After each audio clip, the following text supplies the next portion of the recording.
여러분 안녕하세요. 마인드 비타민 북입니다. 어떻게 한 주 동안 잘 지내셨는지 모르겠어요. 저는 잘 지냈습니다. 요즘 무더위도 너무 한참 지속되고 또 코로나도 많이 심각해진 상황에서 저희가 할 수 있는 일은 자가 면역력을 키우는 일인데, 그러려면 건강한 음식을 먹는 게 최고인 것 같아요. 그래서 여러분도 저도 이 더운 무더운 여름과 또 코로나에서 잘 극복합시다. 그러면 오늘 마인드 비타민 북을 바로 시작할게요. 오늘 제가 들려드릴 책은 2017년에 나와서 최근까지도 많이 인기였었던 말의 품격이라는 책인데요. 이 제목에도 알 수 있듯이 말에도 품격이 있다, 이런 내용의 세부적인 내용이 이 책 속에 담겨 있고요. 그 중에서 저는 이 두 가지를 뽑아서 얘기를 들려드리려고 합니다. 이 책의 첫 페이지를 보면 무심코 던진 말 한마디에 품격이 드러난다. 나만의 채취, 내가 지닌 고유한 인양은 내가 구사하는 말에서 뿜어져 나온다. 이렇게 쓰여져 있어요. 이 내용을 보시면 이 책의 내용이 대략 어떤 내용인지 느낌이 오시겠죠? 말은 마음의 소리다. 사람이 지닌 고유한 향기는 사람의 말에서 뿜어져 나온다. 인향, 사람의 향기. 평소 카페에서 백색 소음과 커피를 연료 삼아 글을 쓰는 편이다. 원고를 쓰다 보면 본의 아니게 노트북 너머에서 벌어지는 자질구레한 상황을 관찰하게 된다. 직원과 고객이 주고받는 말이 귓속으로 들이닥칠 때도 있다. 몇 해 전 여름이었다. 사무실 근처에 있는 아담한 카페를 찾았다. 40대 초반쯤 돼 보이는 남자가 커피를 주문했다. 직원은 친절하게 응대했다. 고객님, 차가운 커피로 드릴까요? 뜨거운 커피로 드릴까요? 남자의 반응은 상식적이지 않았다. 아니, 비문명적이었다. 남자가 토해낸 명사와 동사, 거기에 달라붙어 있는 조사와 어미에는 타인을 향한 적의와 공격 본능이 빽빽하게 새겨져 있었다. 이 사람아, 당연히 아이스 커피지. 당신 같으면 이 더운 날 땀 뻘뻘 흘리면서 징글맞게 뜨거운 커피 마시겠어? 확 그냥. 남자가 쏟아낸 자음과 모음은 우연히 탄생한 게 아닌 듯했다. 남자의 몸과 정신 속에서 오랫동안 서로 치고받으며 갇혀 지내다가 입술이 열리는 틈을 타 감옥을 탈출한 죄수들처럼 느껴졌다. 남자의 말은 일종의 가번이었다. 손님은 왕이기 때문에 갑으로 군림해도 된다는 그릇된 인식이 잔뜩 묻어나는 폭언에 가까운 지저분한 언어. 직원의 얼굴이 순식간에 일그러졌다. 남자가 커피를 받아서 나가자 그에 대한 서운함과 원망이 뒤섞인 듯한 얼굴로 직원이 휴 하고 숨을 뱉었다. 한숨은 깊고도 길었다. 카페를 가득 채울 듯한 한숨 소리와 함께 직원의 마음 한구석이 아래로 푹 꺼져 내리는 듯했다. 괜히 나까지 덩달아 한숨이 나왔다. 감정을 추스리지 못했는지 직원의 시선이 여전히 허공에 떠 있었다. 나는 들키지 않게 직원의 얼굴을 힐끔 곁눈질하면서 혼자 엉뚱한 상상을 떠올렸다. 사내가 만약 프랑스의 한 카페에서 커피를 주문한다면 한 잔 값으로 얼마를 치러야 할까? 1만 원 이상을 내야 한다. 커피 한 잔 치고는 지나치게 비싼 가격인데 그럴 만한 이유가 있다. 그 카페에서는 예의 없는 고객에게 돈을 더 받기 때문이다. 다음은 카페에 걸려있는 메뉴판을 우리말로 옮긴 것이다. 커피 7유로, 커피 주세요 4.25유로, 안녕하세요, 커피 한 잔 주세요 1.40유로. 조금 매정하긴 하지만 기발한 가격표 아닌가? 고객이 커피를 주문할 때 구사하는 말의 품격에 따라 음료의 가격을 차등 적용하는 것이다. 이덕무 박제가와 함께 조선 후기를 대표하는 문인 성대중이 당대의 풍속을 엮은 잡록집인 청성잡기에 이런 글귀가 나온다.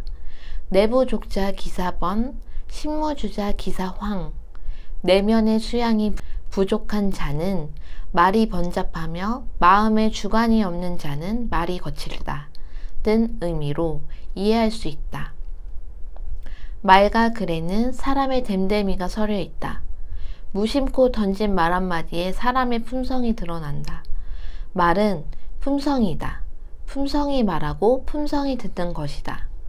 격과 수준을 의미하는 한자 품의 구조를 뜯어보면 흥미롭다. 입구가 세 개가 모여 이루어졌음을 알 수 있다. 말이 쌓이고 쌓여 한 사람의 품성이 된다는 뜻이다. 사람의 채취, 사람의 지닌 고유한 인향은 분명 그 사람이 구사하는 말에서 뿜어져 나온다. 언어처럼 극단을 오가는 것도 드물다. 내 말은 누군가에게 꽃이 될 수도 있으나 반대로 창이 될 수도 있다.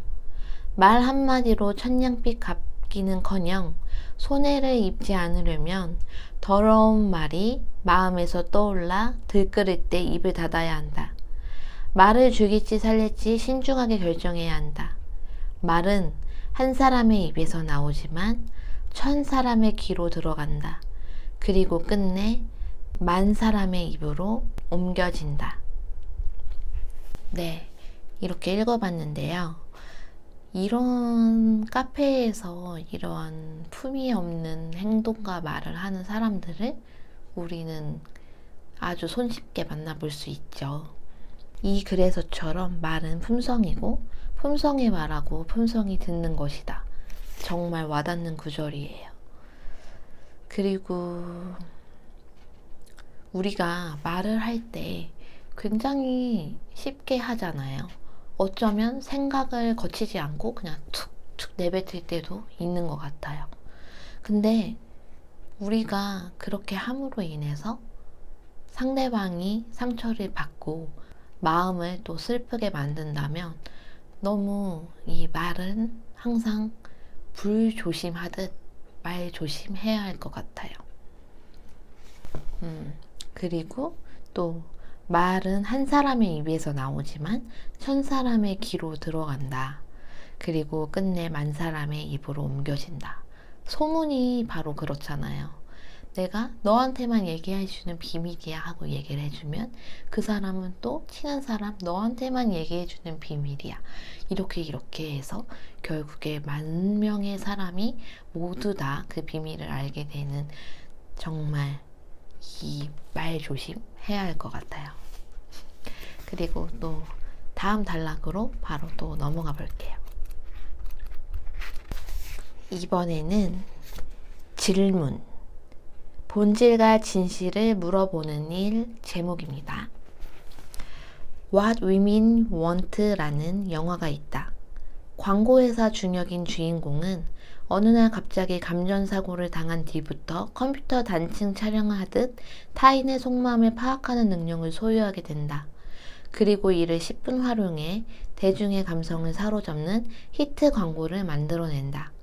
영화뿐 아니라 현실에서도 상대의 의도를 꿰뚫어 본다는 건 대단한 경쟁력이다. 인간관계에 능한 사람들을 가만히 들여다보면 궁예의 관심법을 터득하기라도 한 것처럼 타인의 마음을 헤아리는 재주가 있음을 알 수 있다. 사만천이 쓴 사기에 이런 문장이 나온다. 반청지휘총 내지시위명. 들은 것을 거듭하여 되새기면 가히 귀가 총명하다고 할 수 있고 마음의 눈으로 보면 가히 눈이 밝다고 할 만하다는 가르침입니다. 사람을 대할 때 우리가 응당 지켜야 할 예의와 자세를 일러주는 문장이다. 총명이라는 단어도 여기에 유래했다. 사람이라는 하나의 우주를 이해하려면 그 사람의 의도를 짐작하려면 상대의 말을 되새겨 총명하게 듣고 심한을 부릅던 상대의 속마음을 들여다봐야 한다. 그리고 그 과정에서 질문을 주고받을 필요가 있다. 질문에서 질은 진실 바탕을 나타낸다. 그러므로 질문은 상대에게 사물과 현상의 본질과 진실을 물어본다는 뜻이다. 말은 본디 침묵을 통해 깊어지는 것이지만 때로는 침묵을 깨고 상대가 좋아하는 것과 싫어하는 것이 무엇인지, 진심은 무엇인지를 질문을 통해 알아내야 한다. 그것이 질문의 본질이다. 언젠가 TV에서 피아니스트 겸 작곡가 임동창 씨가 운영하는 대안학교에 대한 소식을 접했다. 다니던 학교를 그만둔 아이들이 삼삼오오 모여든 학교였다. 학생들은 문제가 아니라 세상살이에 적응하는데 남보다 조금 더 시간이 필요해 보이는 아이들 같았다. 수업 분위기는 독특했다. 아이들은 교실에 앉아 있기보다 텃밭을 가꾸거나 자연과 호흡하는 법을 배우는데 더 많은 시간을 쏟았다. 임동창 작곡가가 아이들을 대하는 모습도 내게 신선하게 다가왔다. 수업 시간에 두 학생이 사소한 일로 다툼질했다. 그런데 임 작곡가는 아이들을 따끔하게 혼내지도 그렇다고 억지로 화해를 종용하지도 않았다. 그저 두 학생을 지그시 바라보며 내 기분은 어때? 친구는 어떤 기분일 것 같아? 지금 어떻게 하고 싶어? 라는 식으로 덤덤하게 질문했다. 그는 대화에 적재적소의 질문을 심어 그 지점에서 솔직한 대답이 싹트기를 기대하는 듯했다. 그러자 세상을 향해 마음을 굳게 닫아버린 것 같던 아이들이 하나둘 속마음을 털어놓기 시작했다. 어두컴컴한 골방에서 작은 창으로 든 빛에 의지해 책을 읽는 사람처럼 조심스레 페이지를 넘기며 한 아이가 입을 열었다. 전에 다니던 학교에서는 제가 잘못하면 무조건 회초리를 맞았어요. 이유를 묻지 않았어요. 그래서 제 감정과 생각을 털어놓기도 싫었어요. 그런데 이곳에서는 저를, 제 마음을 존중해 주는 것 같아요. 임동창 작곡가는 높은 곳에서 아래를 내려다보며 말을 떨어뜨리지 않았다. 임 작곡가의 입에서 나온 말과 아이들의 귀로 스며든 말에는 낙차가 없었다. 싸우지 마, 어서 화해해 처럼 자칫 명령조로 들릴 수 있는 문장을 아이들에게 하달하지 않았다. 그랬다면 아이들의 정서적 저항만 불러일으키고 말았을 것이다. 사람의 마음에는 저마다 강이 흐른다고 나는 생각한다. 어떤 말이 우리의 귀로 들어오는 순간 말은 마음의 강물에 실려 감정의 밑바닥까지 떠내려온다. 마음속에서 명령과 질문은 전혀 다른 방향으로 흐른다. 명령이 한쪽의 생각을 다른 한쪽에 흘려보내는 치우침의 언어라면 질문은 한쪽의 생각이 다른 쪽에 번지고 스며드는 물둠의 언어다. 질문 형식의 대화는 청자로 하여금 존중받는 느낌이 들게 한다. 때에 따라 드는 이의 자발적 참여를 끌어내기도 한다. 어린 시절을 돌이켜보면 나는 질문이 많은 아이였다. 길을 걷다가 머리와 가슴에서 궁금증이 뭉게그름처럼 피어오르면 입술을 실룩거리며 질문을 토해냈다. 언젠가 한 번은 눈은 왜 차가운 거죠? 하고 물었더니 어머니가 이렇게 설명했다. 눈은 수증기가 하늘에서 떨어지면서 변해버린 거야. 정말요? 그런데 왜 변해요? 그냥 수증기나 물의 모습으로 떨어져도 되잖아요. 그건 말이지. 지구에 오래 머물고 싶어서 그런 게 아닐까? 물컹물컹한 상태로 땅에 닿으면 금방 사라지잖아. 아, 지구에 오래 머물고 싶어서. 가르친다는 뜻의 영어 단어 educate는 밖으로 끌어낸다는 의미를 담고 있다. 부모나 교사가 일방적으로 생각을 주입하는 게 아니라 잠재적 능력을 발현하도록 밖에서 돕는 게 진짜 가르침이다. 어머니도 그랬던 것 같다. 어머니는 엉뚱한 내 질문에 짜증 섞인 말을 내뱉거나 귀를 막지 않으셨다.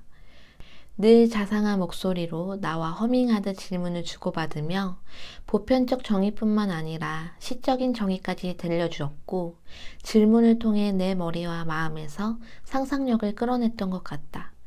평소 사람들과 얘기를 나누다 보면 각자의 마음속에 저마다 다른 풍경의 비밀 정원 같은 게 있다는 생각이 든다.